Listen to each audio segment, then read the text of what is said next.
చెప్పండి సార్ ఏం కావాలి? ఏమున్నాయి? ఏం కావాలి మీకు? ఇడ్లీ ఉందా? అరే ఇప్పుడే అయిపోయిందండి. ఫోన్లో ఫీల్ అవక. పూరి ఉందా? అరే జస్ట్ అయిపోయిందండి. ఉప్మా? ఉప్మా లేదు. మరి ఏముంది? మీకేం కావాలి? అరే పెసరట్టు ఉందా? పెసరట్లేదు. మినపట్టు? వినపట్లేదు. రవ్వట్టు? రవ్వట్లేదు. ఉల్లట్టు? ఉల్లట్లేదు. బొబ్బట్టు? లేదు సార్. చిక్లెట్టు? లేదు సార్. ఆమ్లెట్? లేదు సార్. మరి ఏముంది? మీకేం కావాలి? మరి ఏముందో చెప్పొచ్చు కదా. ఏం కావాలి అడగచ్చు కదండి. ఇదిగో ఏకలింగం, నువ్వు నాకు ఇవ్వాలనుకుంటే మీ హోటల్లో ఏమైనా ఉంటాయి. ఇదిగో డాక్టర్ గారు, మీకు కావాలనుకుంటే మా హోటల్లో ఏదైనా అడగచ్చు. బజ్జీ ఉందా? బజ్జీ లేదు. బోండా ఉందా? బోండా లేదు. చపాతి?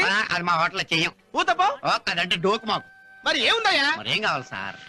అంటే ఏముందో చెప్పవా? అంటే మీకేం కావాలో మీరు అడగరా? ఏముందో చెప్పవా? ఏం కావాలో మీరు అడగరా? లడ్డు ఉందా? లడ్డు లేదు. జిలేబీ ఉందా? జిలేబీ లేదండి. మరి మైసూర్ పాకు ఉందా? లేదు. గుడ్డు? లేదు. గాడిద గుడ్డు? లేదు. Elephant egg? లేదు. మరి ఏముందయ్యా? మీకేం కావాలండి? కోడి? లేదు. పకోడి? లేదు సార్. మటను, ఫిష్, బొమ్మడాయలు, రొయ్యలు, చేపలు, పీతలు, నత్తలు, జిగిడీలు ఏమైనా ఉన్నాయా? ఏమీ లేవు సార్. మరి